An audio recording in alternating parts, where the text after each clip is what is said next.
So we are live. Hello students, welcome to Adda 24/7। स्वागत है आप सभी का अड्डा 24/7 में। आई होप बच्चों के आप सभी लोग घर में हैं और एकदम सुरक्षित हैं, क्योंकि भाई कोरोना का टाइम है बच्चों। कोरोना का टाइम अभी कम जरूर हुआ है पर खत्म नहीं हुआ है, इसीलिए अड्डा 24/7 घर में रहकर आपकी तैयारी कराने के लिए लेकर आया है किसको बच्चों? अगर हम बात करें तो विजय बैच को। जी हाँ, विजय बैच को बच्चों लेकर आया है अड्डा 24/7। विजय बैच एक ऐसा बैच है बच्चों, अगर मैं आपको बताऊं, जहां पर आपको घर में रहकर आपके सभी स्ट्रीम्स की सभी क्लासेस को मुफ्त में दिया जाता है। और बच्चों आपकी कोई भी क्लासेस क्लैश ना हो, इसी को ध्यान में रखते हुए अड्डा 24/7 स्कूल ने क्या किया है, अलग अलग बैचेस बना दिए हैं सब्जेक्ट वाइज। जी हाँ, स्ट्रीम वाइज बच्चों बैचेस बना दिए हैं। सबसे पहले अगर मैं बात करूं तो यहाँ आप देख रहे हैं कि आपको कॉमर्स बैच की टाइमिंग्स देखने के लिए मिल रही हैं। कॉमर्स बैच की बच्चों बात करें तो कॉमर्स बैच जो है वो आपका बच्चों शुरू होता है कितने बजे? सुबह 11 बजे बच्चों ये बैच शुरू होता है आपका इकोनॉमिक्स की क्लास के साथ। जी हाँ, आप देख रहे हैं बच्चों इकोनॉमिक्स की क्लास के साथ सुबह 11 बजे आपका बैच शुरू होता है। उसके बाद आपकी क्लास होती है अकाउंट्स और बिजनेस स्टडीज की दोपहर 2 बजे। फिर बच्चों आपकी क्लास आगे बढ़ती है और हम लोग मिलते हैं शाम को 4 बजे मैथ्स की क्लास के लिए। जी हाँ, शाम को 4 बजे बच्चों मैथ्स की क्लास के लिए हम लोग मिलते हैं। एक दिन हमारा लाइव सेशन रहता है और एक दिन आपको आपकी क्लास मिलती है, रिकॉर्डेड क्लास मिलती है बच्चों, लेकिन आपका कोई भी कॉन्सेप्ट जो है वो छूटता नहीं है। और आपका बैच बच्चों एंड होता है शाम को 7 बजे इंग्लिश की क्लास के साथ। जी हाँ, शाम को 7 बजे बच्चों इंग्लिश की क्लास के साथ आपका जो बैच है वो एंड हो जाता है। और इसी के साथ यहाँ पर जिस तरह बच्चों आपने कॉमर्स बैच की टाइमिंग देखी है, उसी तरह आप यहाँ पर देखेंगे आपकी अलग अलग स्ट्रीम वाइज आपको टाइमिंग्स बच्चों बताए हुए हैं। देखिए, साइंस का जो बच्चों सब्जेक्ट है उन्हें येलो कलर से दिखाया हुआ है, आर्ट्स के जो सब्जेक्ट्स है उन्हें ब्लू कलर से दिखाया हुआ है बच्चों, और कॉमर्स के सब्जेक्ट्स को रेड कलर से दिखाया हुआ है। तो बच्चों आप अपनी कोई भी क्लास को मिस मत कीजिए और अपने सब्जेक्ट के अकॉर्डिंग, अपनी स्ट्रीम के अकॉर्डिंग अपनी क्लास को रेगुलर अटेंड कीजिए। अड्डा 24/7 स्कूल पर रेगुलर अपनी क्लास अटेंड करते रहिए बच्चों। हमारे जो एक्सपर्ट फैकल्टीज हैं वो आज से ही जुड़ गए हैं आपके आने वाले बोर्ड एग्जाम्स की तैयारी कराने के लिए, क्योंकि बच्चों जो विजय बैच है वो सिर्फ और सिर्फ सेंट्रल बोर्ड ही नहीं बल्कि आपके बाकी सभी स्टेट बोर्ड, चाहे वो यूपी बोर्ड हो, बिहार बोर्ड हो, एमपी बोर्ड हो, सभी स्टेट बोर्ड्स के एग्जाम को ध्यान में रखते हुए बच्चों तैयारी करा रहा है। तो आप लोग भी देर मत कीजिए, तुरंत जुड़ जाइए अड्डा 24/7 स्कूल के साथ। रेगुलर अपनी क्लासेस को बच्चों अटेंड कीजिए और आने वाले बोर्ड एग्जाम्स की अपनी तैयारी कीजिए। तो चलिए, इसी के साथ हमने बच्चों बात की अभी तक विजय बैच की। देख लेते हैं कि आज की अपनी मैथ्स की क्लास में क्या सीखने वाले हैं। तो बच्चों अगर आप ध्यान से देखेंगे तो आज हम घर पर रहकर भाई बात करने वाले हैं। हमारा जो चैप्टर चल रहा है, चैप्टर नंबर 7 समाकलन का अगला टॉपिक हम शुरू करने वाले हैं बच्चों, खंडश समाकलन।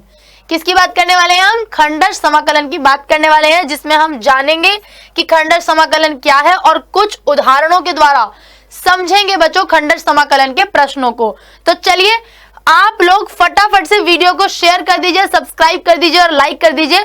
तब तक बच्चों जान लेते हैं थोड़ा सा मेरे बारे में। तो जैसा कि आप स्क्रीन पे देख रहे हैं बच्चों, मैं आपको बता दूं, हेलो एवरीवन, मेरा नाम है रितिका, मैं पोस्ट ग्रेजुएटेड हूं बच्चों इकोनॉमिक्स में। मेरे पास 2 ईयर से ज्यादा का टीचिंग एक्सपीरियंस है, प्लस ऑनलाइन टीचिंग एक्सपीरियंस भी है, जिसमें मैंने बहुत सारे स्टूडेंट्स को बच्चों मेंटोर किया है। एंड आई होप कि आप लोगों को भी कुछ अच्छा और नया सिखा सकूं। तो इसी उम्मीद के साथ चलिए बच्चों, अपना आज का सफर हम शुरू कर रहे हैं। फटाफट से आप लोग अपने अपने कॉपी पेन निकाल लीजिए। जी हाँ, अपने अपने कॉपी पेन आप लोग बच्चों निकाल लीजिए, क्योंकि हम मैथ्स करने वाले हैं और मैथ्स का एक ही मूल मंत्र है कि जितना लिखोगे उतना सीखोगे, जितना लिखोगे उतना सीखोगे। इसी मूल मंत्र के साथ बच्चों चलिए आज की अपनी इस क्लास को शुरू करते हैं और बात करते हैं सबसे पहले खंडश समाकलन के बारे में। अब देखिए, खंडश समाकलन क्या होता है बच्चों? खंडश समाकलन की बात करेंगे तो खंडश विधि का प्रयोग दो फलनों के गुणनफल का समाकलन करने में प्रयोग किया जाता है। बच्चों ये क्या है? ये एक विधि है, एक मेथड है, जिसे हम इंटीग्रेशन करने के लिए, समाकलन करने के लिए प्रयोग करते हैं। और सबसे ज्यादा ये मेथड, ये विधि हम कब प्रयोग करते हैं? जब हमें दो फलनों के गुणनफलों का समाकलन करना होता है। यानी कि कोई दो फंक्शंस का प्रोडक्ट अगर हमें दिया हुआ है, जब हमें उसका इंटीग्रेशन बच्चों ज्ञात करना है तब हम इस विधि का प्रयोग करते हैं। जैसे कि आप देखेंगे कि यदि f जो है वो आपका प्रथम फलन है, पहला फंक्शन है, और g आपका दूसरा फंक्शन है, तो खंडश फलन को निम्न सूत्र द्वारा व्यक्त किया जाता है। बच्चों खंडश विधि में हम एक सूत्र का प्रयोग करते हैं जो कुछ इस तरह है, जो अभी हम नीचे पढ़ने वाले हैं। और ये कब होता है कि जब दो फलनों का गुणनफल हमें दिया गया हो। ठीक है बच्चों, तो क्या है सूत्र, क्या है ध्यान से देखेंगे। सूत्र कहता है कि हमें दो फलनों के गुणनफल का समाकलन ज्ञात करना है। वो बराबर है प्रथम फलन, इसी तरह से लिखा है, इनटू में द्वितीय फलन का समाकलन, इनटू में द्वितीय फलन का समाकलन, माइनस ब्रैकेट में बच्चों क्या लिखा है, प्रथम फलन के अवकलन का गुणांक यानी कि डेरिवेशन ऑफ फर्स्ट फंक्शन, और इनटू में द्वितीय फलन का समाकलन और इस पूरे का समाकलन। इस सूत्र के द्वारा बच्चों बस हम क्या करते हैं, यही एक सूत्र है खंडश समाकलन में जिसका हम प्रयोग करते हैं और क्या करते हैं बच्चों, अपने प्रश्नों को हल करते हैं, इंटीग्रेशन को ज्ञात करते हैं। मान लीजिए इसको अगर मैं सिंपल फॉर्म में लिखूं, अगर आपके पास दो फंक्शन है और आपको उसका इंटीग्रेशन करना है तो आप कैसे करेंगे, first as it is integration of second, integration of second minus whole integration of differentiation of first function और इंटीग्रेशन ऑफ सेकंड फंक्शन। ठीक है, ये बच्चों बेसिकली ये सूत्र जो आप देख रहे हैं हिंदी में लिखा है, यही ये सूत्र है। ठीक है, और इस सूत्र का प्रयोग करके हम समाकलन को, इंटीग्रेशन को ज्ञात बच्चों कर सकते हैं। तो चलिए आगे बढ़ते हैं और अब हम कुछ उदाहरणों से समझते हैं कि किस तरह से हम समाकलन का प्रयोग करते हैं। जैसे कि आप यहाँ एग्जाम्पल देख रहे हो कि x cos x dx का, x cos x dx का बच्चों हमें क्या करना है, समाकलन हमें ज्ञात करना है। तो कैसे ज्ञात करेंगे, देखिए समाकलन ज्ञात करने के लिए यहाँ पर हम अगर फंक्शन मारे, ये हो गया हमारा पहला फंक्शन, ये हो गया हमारा दूसरा फंक्शन। ठीक है बच्चों, अभी हमने सूत्र पढ़ा है, क्या है सूत्र, अगर हमें दो फंक्शंस का इंटीग्रेशन करना है, ठीक है, तो क्या सूत्र है, first as it is integration of second minus whole integration differentiation of first, ठीक है, और इंटीग्रेशन ऑफ सेकंड। ये है बच्चों सूत्र। ठीक है, अब इस सूत्र के अकॉर्डिंग हम यहाँ पर इसे सॉल्व करेंगे, ध्यान से देखेंगे। क्या है, first function as it is यानी कि x as it is integration of cos x, cos x का इंटीग्रेशन माइनस, बच्चों इंटीग्रेशन का साइन लगते हैं dx लगाना जरूरी होता है, ये हम पहले ही बात कर चुके हैं, माइनस होल इंटीग्रेशन जिसमें पहले का यानी कि x का लग जाएगा डिफरेंशिएशन और cos x का लग जाएगा इंटीग्रेशन। ठीक है, अब बच्चों इसे हम सॉल्व करेंगे, बस ये हमने सूत्र में अप्लाई कर लिया, जो सूत्र हमने पीछे पढ़ा था, इसे अब हम सॉल्व करेंगे। तो x एज इट इज रहेगा, इनटू में cos x का बच्चों अगर इंटीग्रेशन करेंगे तो क्या आएगा, cos x का इंटीग्रेशन आता है sin x, हमें पता है। ठीक है, minus D by D x of x, D by D x of x करेंगे बच्चों कितना आ जाएगा, 1 आ जाएगा। ठीक है, और cos x का इंटीग्रेशन करेंगे तो आ जाएगा sin x। ठीक है, sin x dx दोबारा क्यों लगा रहे हैं, क्योंकि अभी भी इंटीग्रेशन का साइन है। ठीक है, अगला ये क्या बन जाएगा बच्चों, मल्टीप्लाई करके x sin x माइनस ये मल्टीप्लाई करके इंटीग्रेशन ऑफ sin x। ठीक है, इंटीग्रेशन ऑफ sin x। अब बच्चों अगर हम इंटीग्रेशन ऑफ sin x की बात करें तो क्या होगा, ये हो जाएगा आपका x sin x, ठीक है, माइनस sin x का इंटीग्रेशन क्या होता है बच्चों, sin x का इंटीग्रेशन होता है माइनस cos x, क्या होता है माइनस cos x, और लास्ट में हम क्या लगाएंगे जब सारा इंटीग्रेशन हो जाए तो प्लस c। अब इसे सॉल्व करेंगे कितना आएगा, x sin x minus minus plus cos x plus c। ये हो गया बच्चों हमारा आंसर। क्या हो गया, ये हमारा फाइनल आंसर। आई होप कि आप लोगों को ये क्लियर होगा बच्चों कि कैसे हमने इस क्वेश्चन को सॉल्व किया है। ठीक है, किस तरह से हमने खंडश समाकलन के सूत्र का प्रयोग किया है। चलिए आगे बढ़ते हैं और आगे बात करते हैं कुछ इंपॉर्टेंट पॉइंट्स की। क्या है बच्चों इंपॉर्टेंट पॉइंट, पहला पॉइंट क्या कहता है, ध्यान से देखिए कि खंडश समाकलन जो है वो दो फलनों के सभी स्थितियों में प्रयुक्त नहीं होता है। खंडश समाकलन को हम दो फलनों की सभी स्थितियों में प्रयोग नहीं कर सकते बच्चों। कौन सी वो दो स्थिति है, कौन सी वो स्थिति है जिनमें हम प्रयोग नहीं कर सकते? यदि under root x sine x हमें दिया है, यदि under root x sine x हमें दिया है, तब बच्चों हम खंडश विधि का प्रयोग नहीं कर सकते। ठीक है। दूसरा पॉइंट यह कहता है कि सामान्यतः यदि कोई फलन x की घात के रूप में है, यदि कोई फलन x की घात के रूप में है या x का बहुपद है, मान लीजिए x का स्क्वायर 2x, x की पावर 3, इस तरह से बच्चों दिया है, तो हम इसे प्रथम फलन के रूप में लेते हैं। अभी हमने देखा था ना फर्स्ट और सेकंड, तो अगर कोई फंक्शन x का पॉलिनोमियल दे रखा है बच्चों, तो वो क्या हो जाएगा? वो इसका प्रथम फलन कहलाएगा। ठीक है। लेते हैं, तथापि ऐसी स्थिति में जहां दूसरा फलन प्रतिलोम, त्रिकोणमितीय फलन या लघुगणकीय फलन है। बच्चों अगर दूसरा फलन, एक और सिचुएशन है कि अगर जो सेकंड फंक्शन है वो अगर इनवर्स ट्रिग्नोमेट्री का या फिर लॉग का फंक्शन है, तो उसे हम प्रथम फलन के रूप में लेते हैं। तब हमें उसे प्रथम फलन के रूप में लेना पड़ता है, अन्यथा हम x के बहुपद को प्रथम फलन के रूप में लेते हैं। ठीक है बच्चों, आई होप कि इतना आपको ये क्लियर होगा जो हमने दोनों पॉइंट्स पढ़े हैं। ठीक है। क्या बोला है मैंने कि पहले तो अंडर रूट एक्स वाली सिचुएशन में हम इसको यूज नहीं कर सकते, पहली बात। दूसरी बात कि हमेशा जो x का बहुपद होता है, पॉलिनोमियल होता है, उसे हम प्रथम फलन लेते हैं। लेकिन अगर दूसरा फंक्शन इनवर्स ट्रिग्नोमेट्री का हो या फिर लॉग का हो, तब हम उसे पहले फलन के रूप में लेते हैं। ठीक है। चलिए आगे बढ़ते हैं और आगे बात करते हैं इसी पर आधारित एक उदाहरण की। उदाहरण कहता है कि log x dx ज्ञात करो। नॉर्मली हम log x का बच्चों इंटीग्रेशन ज्ञात कर सकते हैं, 1/x होता है, हमें पता है। ठीक है, सॉरी 1/x का बच्चों log x होता है, लेकिन अगर हमें log x का समाकलन ज्ञात करना है, इंटीग्रेशन ज्ञात करना है, तो हम क्या करेंगे? हम इसे इस तरह से लिखेंगे, इंटीग्रेशन ऑफ क्या करें बच्चों? हम log x की बात करें तो हमने बोला था जब log होगा तो हम इसे प्रथम लेंगे, log x इंटू में 1 dx। ठीक है। अब ये हो जाएगा हमारा पहला फंक्शन, 1 हो जाएगा हमारा दूसरा फंक्शन। लगा देते हैं खंडश समाकलन, फर्स्ट एज इट इज यानी कि log x as it is. ठीक है। और सेकंड का इंटीग्रेशन यानी कि 1 का इंटीग्रेशन। ठीक है। Minus whole integration, differentiation of first यानी कि d/dx ऑफ log x। ठीक है। और इंटीग्रेशन ऑफ सेकंड यानी कि 1 का इंटीग्रेशन। ठीक है। ये हो गया हमारा क्या? खंडश समाकलन का सूत्र। अब इसे हल कर लेते हैं बच्चों। log x as it is रहेगा इनटू 1 का इंटीग्रेशन करेंगे तो क्या मिलेगा बच्चों? 1 का समाकलन क्या होता है? x होता है। 1 का इंटीग्रेशन x हो गया, माइनस log x का डिफरेंशिएशन करेंगे 1/x इंटू में 1 का इंटीग्रेशन करेंगे x। ठीक है। dx अभी साथ में चलेगा, x से x कट गया, कितना बचा यहाँ पर? ये हो गया x log x माइनस 1 का इंटीग्रेशन करना है, सिर्फ 1 रह गया बच्चों। यहाँ पे 1 का इंटीग्रेशन कितना मिलेगा?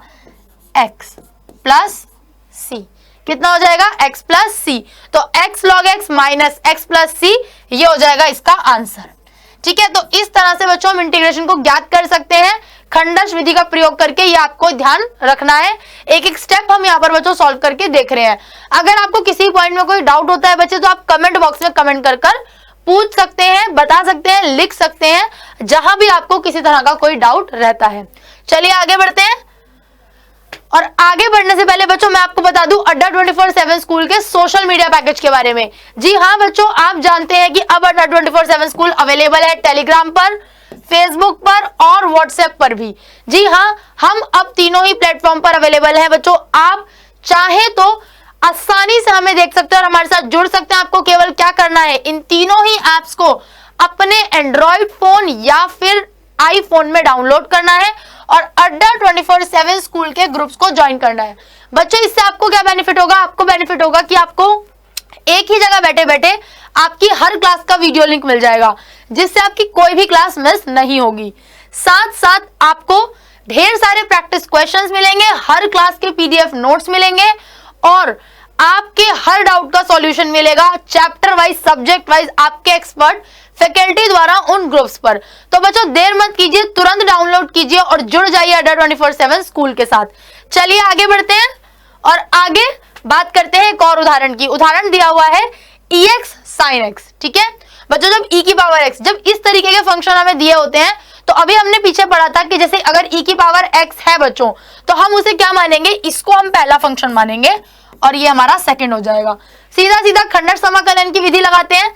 विधि के अनुसार फर्स्ट एज इट इज यानी कि ex as it is, second का इंटीग्रेशन यानी कि बच्चों sin x का integration minus whole integration, first का क्या होगा डिफरेंशिएशन, बच्चों सूत्र याद करना इंपॉर्टेंट है, यानी कि e की पावर x का डिफरेंशिएशन, ठीक है, और सेकंड का यानी कि sin x का इंटीग्रेशन। अब हम इसे सॉल्व कर लेते हैं। ex बच्चों एज इट इज रहेगा, e की पावर x ऐसे ही रहा, sin x का डिफरेंशिएशन करेंगे बच्चों कितना आएगा, sin x का इंटीग्रेशन करेंगे, सॉरी sin x का जब हम इंटीग्रेशन करते हैं तो हमें मिलेगा माइनस cos x, कितना मिलेगा minus cos x minus whole integration of ex का e की पावर x का डिफरेंशिएशन, e की पावर x sin x का बच्चों करोगे तो कितना आएगा फिर से माइनस cos x, अभी भी इंटीग्रेशन का साइन है तो dx लगाकर चलेंगे, ठीक है, कितना हो जाएगा, ये हो जाएगा माइनस e की power x cos x minus minus plus, ये कितना हो गया इंटीग्रेशन का साइन e की पावर x cos x, ठीक है। अब बच्चों ध्यान से देखिए, यहां पर भी क्या बन गए, यहां पर भी दो फंक्शन बन गए, तो अब हमें यहां पर भी क्या करना है, दोबारा इस हिस्से में भी खंडन समाकलन का प्रयोग करना है, इस हिस्से में भी खंडन समाकलन विधि का बच्चों हमें प्रयोग करना है। कैसे करेंगे, यहां पर भी मानेंगे, इसको मान लिया फर्स्ट, इसको मान लिया सेकंड, ठीक है, तो ये एज इट इज रहेगा माइनस e की पावर x cos x रहा एज इट इज, प्लस का साइन ब्रैकेट लगा दिया, यहां पर फर्स्ट एज इट इज, अगर मैं इसको आपको बताऊं तो हम क्या करेंगे, यहां पर से फर्स्ट एज इट इज यानी कि e की power x as it is, cos x का इंटीग्रेशन, ठीक है, माइनस होल इंटीग्रेशन, कितना हो जाएगा बच्चों डिफरेंशिएशन ऑफ e की पावर x और इंटीग्रेशन ऑफ cos x, ठीक है। अब इसे अगर हम सॉल्व करेंगे, ये ब्रैकेट क्लोज, ये फर्स्ट पार्ट ऐसे ही चलेगा, तो माइनस e की power x cos x plus e की power x as it is रहेगा, तो ये यूं ही आ जाएगा, ठीक है। अब क्या हो गया, ये हमारा i होता है ना, आपको पता ही है, ये i चल रहा है साथ में, ये बच्चों आप लोग जानते ही हैं कि ये i चल रहा है साथ में, ठीक है, इंटीग्रेशन निकाल रहे हैं हम। ध्यान से देखिएगा क्या होगा, हमने एक के अंदर ही दोबारा मेथड लगाया है। अब cos x का इंटीग्रेशन करेंगे तो कितना आ जाएगा, sin x आ जाएगा, कितना आ जाएगा sin x आ जाएगा, माइनस ex का डिफरेंशिएशन करेंगे कितना रहेगा, e की पावर x ही रहेगा, cos x का इंटीग्रेशन करेंगे बच्चों तो sin x आ जाएगा, sin x dx, ठीक है। अभी भी ये दो फंक्शन है, लेकिन अब क्या होगा देखो, यहाँ पर ये हो गया माइनस e की पावर x, कॉमन ले लेते हैं, चलिए अभी माइनस e की power x cos x plus e की पावर x sin x, ये हो गया, ठीक है। अब यहाँ देखिए, ये e की पावर x sin x किसकी तरह बन गया, हमारे क्वेश्चन की तरह, किसकी तरह बन गया, हमारे क्वेश्चन की तरह, तो हम इसको क्या लिख सकते हैं, माइनस i लिख सकते हैं, ठीक है। ये माइनस i इधर आ जाएगा, ये i ऑलरेडी यहाँ पर था, ये हो गया प्लस i, यहाँ पर कितना बचा, ex कॉमन ले लेते हैं, e की पावर x ले लिया हमने कॉमन, e की पावर x ले लिया बच्चों कॉमन, अंदर क्या बचा, प्लस वाले को पहले लिख सकते हैं, तो sin x plus cos x, ठीक है, sin x plus cos x, ये कितना बन गया, यहाँ पर लिख देती हूँ, ये हो गया 2i इज इक्वल्स टू में e की power x sin x plus cos x plus c, ठीक है। अभी हमें तो i की वैल्यू चाहिए होती है इंटीग्रेशन, तो ये हो गया e की पावर x बाय 2, अंदर क्या रह गया बच्चों sin x plus cos x और प्लस में c, ठीक है बच्चों, ये हो गया हमारा फाइनल आंसर। आई होप कि आपको समझ आया होगा, मैंने एक एक स्टेप बिल्कुल आपको लिखकर दिखाया है, कहीं पर भी कोई भी चीज छोड़ी नहीं है, ठीक है। अगर आपको कहीं पर भी कोई डाउट होता है, नहीं समझ में आता है, तो आप बच्चों कमेंट बॉक्स में कमेंट कर सकते हैं, बिल्कुल मत सोचिएगा, मैं यहाँ पर अवेलेबल हूँ आपके डाउट्स का सॉल्यूशन देने के लिए, ठीक है। तो चलिए आगे बढ़ते हैं, आई होप कि ये क्वेश्चन आपको क्लियर होगा। आगे बात करते हैं कुछ अन्य प्रकार के समाकलन की। बच्चों कुछ अन्य प्रकार के समाकलन की हम बात करें, मतलब यहाँ पर आप देखेंगे कि कुछ आपको अन्य प्रकार दिए हुए हैं जिसका आपको इंटीग्रेशन बताना है, ठीक है। जैसे कि अगर आपको समाकलन करना है x square minus a square का इंटीग्रेशन आपको करना है अंडर रूट में x square minus a square का, ठीक है, तो क्या हो जाएगा बच्चों, इसका इंटीग्रेशन अगर हम करेंगे तो क्या होगा, ध्यान से देखिए, इसका जो इंटीग्रेशन है वो होगा x बाय 2, ठीक है, ध्यान से देखिएगा, x by 2 under root x का स्क्वायर माइनस a का स्क्वायर, पहले इतना हो गया x का स्क्वायर माइनस a का स्क्वायर माइनस a का स्क्वायर बाय 2 माइनस a का square by 2 log x plus पूरी वही value x square minus a square और प्लस में c। ये होता है बच्चों इस तरह के फंक्शंस का क्या इंटीग्रेशन। ठीक है, यहां पर कुछ नियम लगते हैं, कुछ रूल लगते हैं कि अगर हमें फंक्शन इस तरह से दिया है तो ये हो जाएगा हमारा इसका इंटीग्रेशन यानी कि समाकलन। अगले प्रकार की बात करते हैं, अगर हमें दिया है एक्स स्क्वायर प्लस ए का स्क्वायर, अंडर रूट में एक्स स्क्वायर प्लस ए का स्क्वायर dx अगर हमें दिया है तो हम क्या करेंगे, इसका इंटीग्रेशन होगा x by 2 under root x square plus a का स्क्वायर। ये माइनस की जगह क्या आ जाएगा बच्चों, प्लस आ जाएगा, plus a square by 2 log x plus under root x square plus a square plus में सी। ये हो जाएगा आपका इस तरह के फंक्शन का फलन का समाकलन यानी कि इंटीग्रेशन। ठीक है, आई होप बच्चों कि आपको क्लियर है कि किस तरह से हम निकाल सकते हैं इसको। अब देखिए, अगर हमें फलन दिया है under root a square minus x square, फलन दिया है under root a square minus x square, तब बच्चों हम इंटीग्रेशन कैसे करेंगे, इसका इंटीग्रेशन क्या होगा, रूल ध्यान रखिएगा, x by 2 under root a square minus x square, पहले एज इट इज लिख दिया। ठीक है, प्लस कितना हो जाएगा, a square by 2 sine inverse x upon में a, sine inverse x upon में ए, और लास्ट में बच्चों हम क्या लगाते हैं, प्लस सी। ठीक है, ये हो जाएगा इस तरह के फलन का इंटीग्रेशन यानी कि समाकलन। ठीक है बच्चों, तो इन रूल्स का, इन नियमों का हम प्रयोग करके कुछ अन्य प्रकार के समाकलनों के यानी कि इस तरह के समाकलनों के फलन को हम निकालते हैं, समाकलन को हम ज्ञात करते हैं और प्रश्नों को हल करते हैं। चलिए अब इसी के आधार पर बच्चों एक एग्जाम्पल देख लेते हैं, एक उदाहरण देख लेते हैं। उदाहरण कहता है कि x square plus 2x plus 5, under root में है बच्चों, ये under root x square plus 2x plus 5, इसका हमें क्या करना है बच्चों, इसका हमें इंटीग्रेशन ज्ञात करना है। क्या करना है, इंटीग्रेशन ज्ञात करना है। देखिए कैसे ज्ञात करेंगे, ध्यान से देखिए। हम इसे कुछ इस तरह से लिख सकते हैं, हम इसे लिख सकते हैं इंटीग्रेशन ऑफ अंडर रूट। कैसे लिख सकते हैं बच्चों, इसको हम लिख सकते हैं x प्लस 1 का होल स्क्वायर, x प्लस 1 का होल स्क्वायर प्लस 4। ठीक है, ठीक है, और इसको आगे कैसे लिखा जा सकता है, इसे हम लिख सकते हैं x प्लस 1 का होल स्क्वायर प्लस में a का स्क्वायर। ठीक है, इस तरह से हम इसे लिख सकते हैं बच्चों। अब हमने पीछे अभी एक नियम पढ़ा था कि इस तरह के फलन का इंटीग्रेशन क्या होता है, जब x square plus a square हमें दे रखा होता है तब बच्चों इंटीग्रेशन क्या होता है वो हमने पढ़ा था। तो उसके लिए भी हम पहले क्या करेंगे, माना x plus 1 is equal to y. ठीक है, अवकलन करेंगे इसका यानी कि डिफरेंशिएशन करेंगे, कितना हो जाएगा, अवकलन करने पर बच्चों कितना हो जाएगा, dx is equal to dy, dx is equal to dy।